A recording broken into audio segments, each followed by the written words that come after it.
Ki Ageng Pandanaran, disebut juga Raden Pandanaran, Pandanaran I, atau bernama asli Pangeran Mangkubumi dengan gelar Sunan Bayat atau Sunan Tembayat adalah Bupati pertama Semarang kedua, yang diangkat oleh Sultan Demak Bintara. Konon nama Semarang diberikan olehnya, karena di tempat ia tinggal ditumbuhi oleh pohon asam yang jarang-jarang, bahasa Jawa, asem arang. Tokoh ini juga dikenal selain sebagai kepala pemerintahan, ia juga dikenal sebagai tokoh penyebar agama Islam di daerah tersebut. Meskipun sezaman dengan para wali sanga, ia tidak termasuk ke dalamnya. Berdasarkan arsip The Governor van Java, dia pun dikenal sebagai Sultan Bajat atau Kiai Gede Semarang. Raden Pandanaran adalah putra dari Pangeran Suryo Panembahan Sabrang Lor, Sultan kedua Kesultanan Demak, atau Harya Madya Pandan yang menolak tahta karena lebih suka memilih mendalami spiritualitas. Posisi Sultan ketiga Demak kemudian diberikan kepada pamannya. Makamnya terletak di perbukitan, Gunung Jabalkat, di wilayah Kecamatan Bayat, Klaten, Jawa Tengah, dan masih ramai diziarahi orang hingga sekarang. Dari sana pula konon ia menyebarkan ajaran Islam kepada masyarakat wilayah Mataram. Tokoh ini dianggap hidup pada masa Kesultanan Demak, abad ke-16. Pada sekitar abad ke-16 Masehi, hiduplah seorang bupati yang bernama Pangeran Mangkubumi yang memerintah di daerah Semarang. Ia adalah putra dari Bupati pertama Semarang Harya Madya Pandan. Sepeninggal ayahandanya, Pangeran Mangkubumi menggantikan kedudukan sang ayah sebagai Bupati kedua Semarang dengan gelar Ki Ageng Pandanaran. Ia diangkat menjadi kepala pemerintahan Semarang pada tanggal 2 Mei tahun 1547 atas hasil perundingan antara Sultan Hadiwijaya, penasehat Istana Demak, dengan Sunan Kalijaga. Sebagai kepala pemerintahan, Ki Ageng Pandanaran melanjutkan usaha yang telah dirintis oleh sang ayah. Di sela-sela kesibukannya mengurus tugas-tugas pemerintahan, ia juga giat mengembangkan kegiatan-kegiatan keagamaan untuk membina rakyatnya. Kegiatan tersebut diantaranya mengadakan pengajian secara rutin, menyampaikan ceramah-ceramah melalui khotbah Jumat, serta mengembangkan pondok-pondok pesantren dan tempat-tempat ibadah. Dengan demikian, ia dianggap telah berhasil menjalankan tugas-tugas pemerintahan dengan baik dan patuh kepada ajaran-ajaran Islam seperti mendiang ayahnya, sehingga rakyatnya pun hidup makmur dan damai. Namun, sifat manusia dapat saja berubah setiap saat. Demikian pula Ki Ageng Pandanaran sebagai seorang manusia. Keberhasilan yang telah dicapai membuatnya lupa diri. Sifatnya yang dulu baik tiba-tiba berubah menjadi congkak, sombong, dan kikir. Ia senang mengumpulkan harta untuk kemewahan. Kehidupan mewah itu pun membuatnya lalai terhadap tugas-tugasnya, baik sebagai kepala pemerintahan maupun pengembang agama Islam. Ia tidak pernah lagi memberikan pengajian dan ceramah kepada rakyatnya. Demikian pula, ia tidak pernah merawat pondok pesantren dan tempat-tempat ibadah. Mengetahui sikap dan perilaku Ki Ageng Pandanaran tersebut, Sunan Kalijaga segera memperingatkannya dengan cara menyamar sebagai penjual rumput. Dengan kecerdikannya, Sang Sunan menyisipkan nasihat-nasihat kepada sang bupati pada saat menawarkan rumputnya. Suatu hari, datanglah Sunan Kalijaga ke kediaman Ki Ageng Pandanaran dengan mengenakan pakaian compang camping layaknya seorang tukang rumput. Di sela-sela menawarkan rumputnya, Sang Sunan menasehati Ki Ageng Pandanaran agar tidak terbius oleh kemewahan dunia. "Maaf, Tuan, sebaiknya Tuan segera kembali ke jalan yang benar dan diridhoi Allah SWT," ujar Sunan Kalijaga yang menyamar sebagai penjual rumput. "Hai, tukang rumput, apa maksudmu menyuruhku kembali ke jalan yang benar? Memang kamu siapa? Sudah berani menceramahiku?" tanya Ki Ageng Pandanaran dengan nada menggertak. "Maaf, Tuan, saya hanyalah penjual rumput yang miskin. Hamba melihat Tuan sudah terlalu jauh terlena dalam kebahagiaan dunia. Saya hanya ingin memperingatkan Tuan agar tidak melupakan kebahagiaan akhirat. Sebab, kebahagiaan yang abadi adalah kebahagiaan akhirat," ujar si penjual rumput. Mendengar nasihat itu, Ki Ageng Pandanaran bukannya sadar, melainkan marah dan mengusir si penjual rumput itu.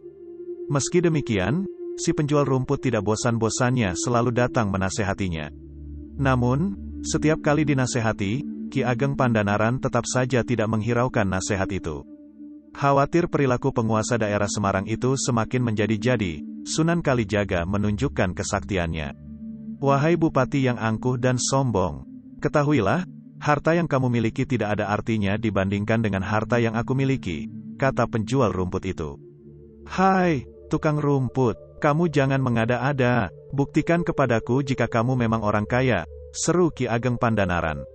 Akhirnya, Sunan Kalijaga menunjukkan kesaktiannya dengan mencangkul sebidang tanah.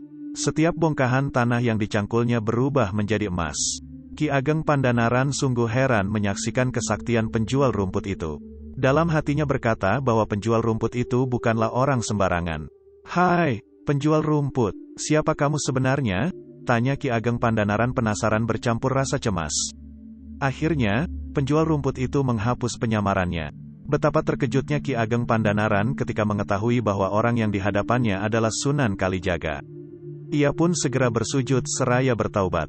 "Maafkan, saya Sunan, saya sangat menyesal atas semua khilafan saya selama ini. Jika Sunan tidak keberatan, izinkanlah saya berguru kepada Sunan," pinta Ki Ageng Pandanaran. "Baiklah, Ki Ageng, jika kamu benar-benar mau bertaubat, saya bersedia menerimamu menjadi muridku. Besok pagi-pagi, datanglah ke Gunung Jabalkat. Saya akan menunggumu di sana. Tapi ingat, jangan sekali-kali membawa harta benda sedikit pun," ujar Sunan Kalijaga mengingatkan. Dengan tekad kuat ingin belajar agama, Ki Ageng Pandanaran akhirnya menyerahkan jabatannya sebagai Bupati Semarang kepada adiknya. Setelah itu, ia bersama istrinya meninggalkan Semarang menuju Gunung Jabalkat. Namun, ia lupa mengingatkan istrinya untuk tidak membawa harta benda sedikit pun. Naluri sebagai seorang wanita, sang istri memasukkan seluruh perhiasan dan uang dinarnya ke dalam tongkat yang akan dibawanya. Dalam perjalanan, sang istri selalu tertinggal jauh di belakang suaminya karena keberatan membawa tongkatnya yang berisi harta benda. Ki Ageng Pandanaran pun baru menyadari hal tersebut setelah mendengar istrinya berteriak meminta pertolongan. "Kang Mas, tulung, wonten tiang salah tiga. Kang Mas, tolong, ada 3 orang penyamun." Mendengar teriakan itu, Ki Ageng Pandanaran segera berlari menolong istrinya. Begitu tiba di dekat istrinya, ia mendapati 3 orang penyamun sedang berusaha merebut tongkat istrinya. Dengan perasaan marah, ia menegur ketiga penyamun itu. "Hai, manusia, mengapa kamu nekat seperti kambing domba?" seru Ki Ageng Pandanaran melihat sikap kasar penyamun itu. Seketika itu pula, wajah pemimpin penyamun yang bernama Sambang Dalan berubah menjadi wajah domba. Rupanya, sejak direstui menjadi murid Sunan Kalijaga, Ki Ageng Pandanaran memiliki kesaktian yang tinggi. Ucapan yang keluar dari mulutnya menjadi sakti mandraguna. Melihat kesaktian itu, para penyamun tersebut menjadi ketakutan. Sambang Dalan pun bertaubat dan meminta agar wajahnya dikembalikan seperti semula. Akhirnya, Ki Ageng Pandanaran pun memaafkan mereka. Meski demikian, wajah pemimpin penyamun itu tetap seperti domba dan kemudian menjadi pengikut Ki Ageng Pandanaran yang dikenal dengan nama Syekh Domba. Setelah itu, Ki Ageng Pandanaran bersama sang istri melanjutkan perjalanan. Tak beberapa lama kemudian, tibalah mereka di Gunung Jabalkat. Kedatangan mereka disambut baik oleh Sunan Kalijaga. Sejak itulah, Ki Ageng Pandanaran berguru kepada Sunan Kalijaga. Ki Ageng Pandanaran seorang murid yang cerdas dan rajin. Berkat kecerdasannya, ia ditugaskan untuk menyiarkan agama Islam di sekitar daerah tersebut. Ia pun mendirikan sebuah perguruan di Gunung Jabalkat. Ajaran Ki Ageng Pandanaran yang paling menonjol dikenal dengan istilah patembayatan, yaitu kerukunan dan kegotong royongan. Setiap orang yang datang untuk memeluk agama Islam harus mengucapkan syahadat tembayat. Berkat ajaran patembayatan, ia juga berhasil mendirikan sebuah masjid di Bukit Gala. Selain pengetahuan agama, Ki Ageng Pandanaran juga mengajarkan cara bercocok tanam dan cara bergaul dengan baik kepada penduduk sekitarnya. Setelah itu, ia pun menetap di Jabalkat hingga akhir hayatnya. Daerah Jabalkat dan sekitarnya sekarang dikenal dengan nama Tembayat atau Bayat.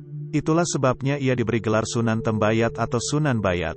Hingga kini, makam Ki Ageng Pandanaran dapat ditemukan di atas Bukit Cakra Kembang di sebelah selatan Bukit Jabalkat, Desa Paseban, Kecamatan Bayat, Kabupaten Klaten.